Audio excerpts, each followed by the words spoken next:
I told them, look, keep me in the cell. I'm not giving you guys nothing.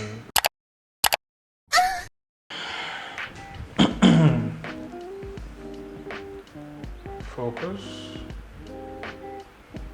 Focus. What's up, everybody? My name is Nonso Mokwuah. Thank you for coming back to my channel. A big thank you to everyone that subscribed from the last video, everyone that left a comment, everyone that left a like. It meant the world to me. I'm happy to create more content as long as everyone here likes it.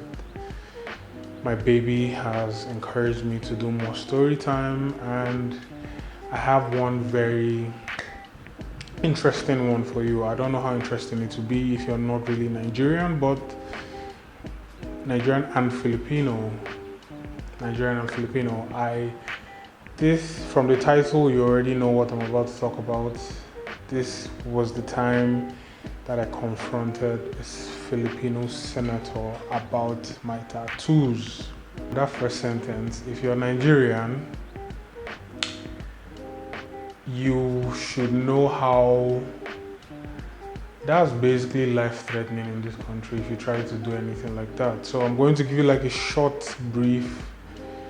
In 2015, I was in my final year of university, and I haven't been in the Philippines for a while. I got into the whole politics thing. Like, you know what I mean? You have to know who and who is in charge of your country. And there was somebody that stood out to me because she was pretty awesome. She was cool in terms of, her policies were always like anti-bullying, anti-misogynistic, anti-online bullying. Like, she was very strong. Like, that's like her lane in politics. Her name is Senator Hontiveros, and I thought she was awesome. One time, because the Filipinos are they're always online. One time there was this news blast everywhere about how Senator Hontiveros is basically against tattoos, and how she thinks that people with tattoos are, degenerate criminals, that. Like, I would say very Nigerian mentality. Not something you would expect from someone that you would think has better understanding of all these things. So it kind of hit me because, as you can see, obviously I'm inked up. I have tattoos as well, and I do not consider myself a criminal. I do not in any way. Okay, one time, me and my girlfriend at the time went to one of our many movie dates that would always go to in cinemas, and we went to this mall. Then I remember, I think it's called UP Town Center in, I think it was in Manila. It was that. I think it was in Manila. It's called UP Town Center, and we were just walking around the mall because we had things to do in town anyway, and we were checking out this shop when my girlfriend was like, "Hey babe, look at Senator Hontiveros." And okay, first of all, there is no way I would have known she was the one because she had no bodyguards. There are no police people harassing people because she was around. It was just her and her daughter, and it felt like, and I think she was doing like a back to school shopping for her daughter. So that was very wow. First of all, she's by herself. Nigerians, forget about the senators. A local government chairman will have like 5-6 soldiers protecting him or her, as if they are some huge celebrity or something. Okay, that was like, I was like, oh.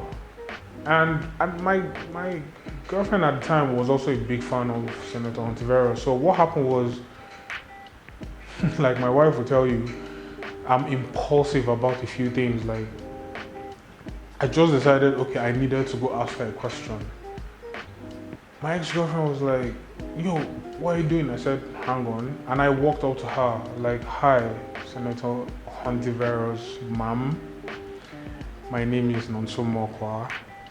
I'm a fan of your work, and if you don't mind, I would like to ask you a few questions." she was so nice. I mean, first of all, actually I approached her being defensive, I wouldn't lie. I wanted to be like, okay, then I see that you're like anti-bullying, anti-this, anti-that. Like, why the hell would you come and call people like me criminals and put a target on our backs and everything? And then she told me, she laughed, and then she said,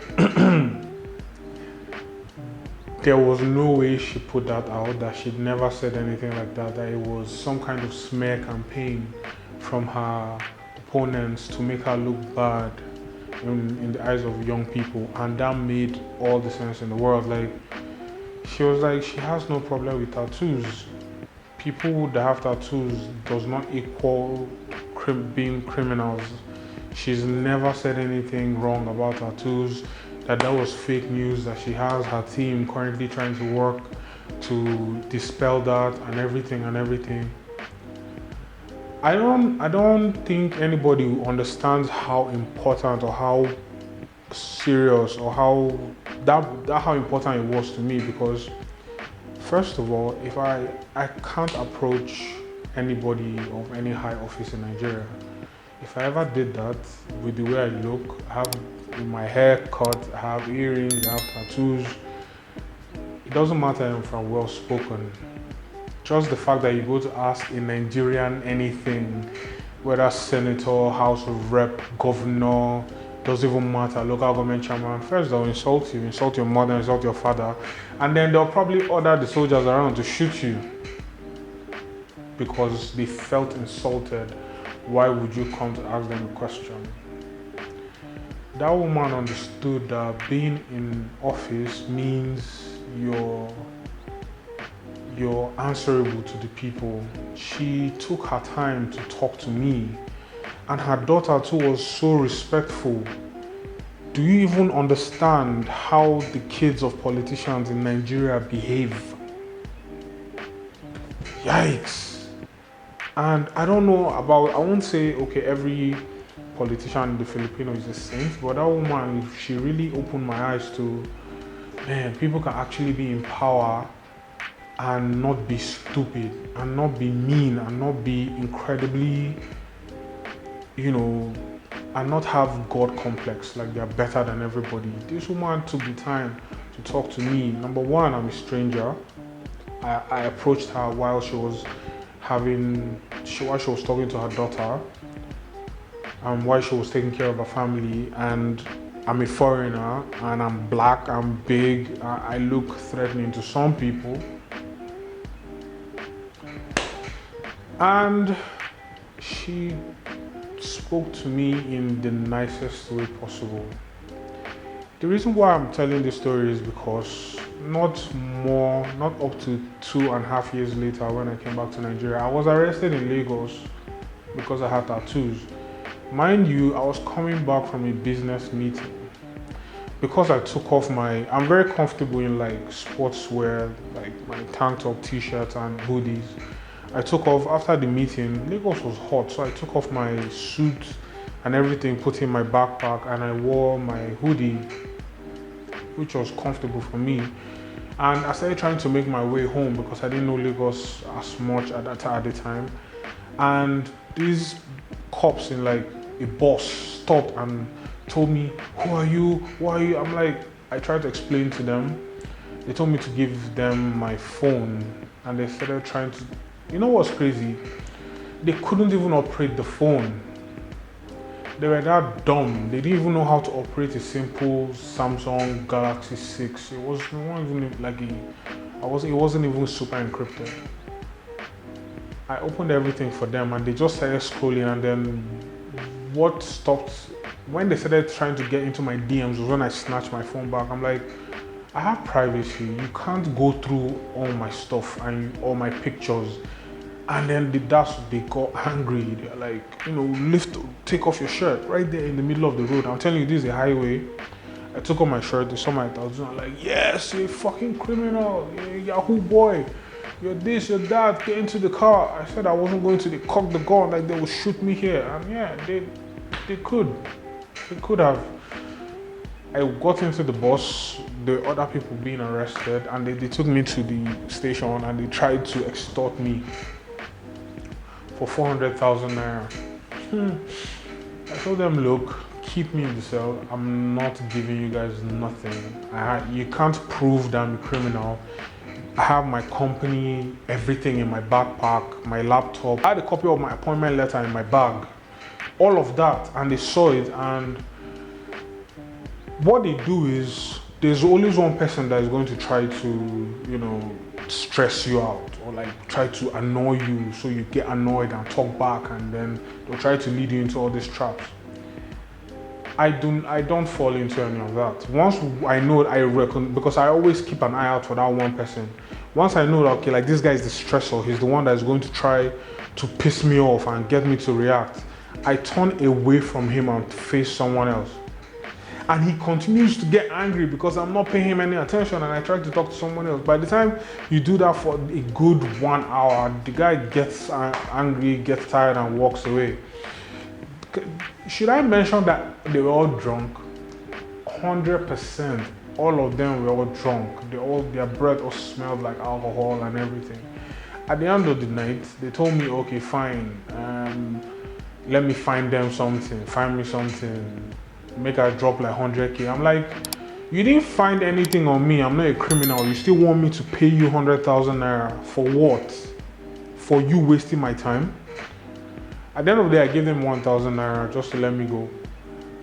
I asked them for directions because I didn't know Lagos at that time. Instead of them, these people directed me to a place. I ended up in the middle of like a market at 2 a.m. in the morning because they held me from like 9 o'clock till 2 in the middle of the market, where I could have been hurt or killed or something would have happened to me, right? To get an Uber, I had to go to the ATM, get money, and then the Uber took me home. I wanted to tell this story because it's opposite sides. Like, on one side of the world where I'm not a citizen, nothing, I was treated like a human being. I was treated well by a senator. And here in Nigeria, I was treated like an animal for having tattoos.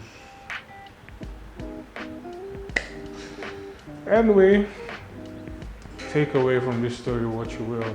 I just want to say a very quick thank you to Senator Hontiveros. I don't know if she will ever see this or her daughter will ever see this. I'll put the picture that she even took with me. After we finished talking, we took a picture. I tried to even get my girlfriend then a job with her because my girlfriend was a fangirl, and I don't think that ever worked out.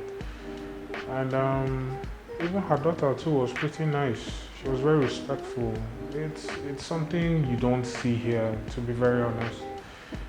I love my country. I just don't love the people in my country. They're not nice. Thank you for listening to my very boring story. If you want to hear more interesting stuff, because I've really experienced a lot being in Nigeria and being in Asia.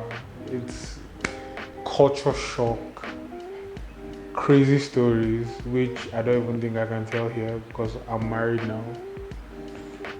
And I don't know if my wife would appreciate me telling those stories. But like, if you'd like to hear more stories, please subscribe, please like, please leave a comment. Anything helps. I'm trying to build this channel. This is fun for me. It really makes me happy. So thank you to everyone that stuck around to the end of this video. It means a lot to me. And take care of yourself and each other. Bye.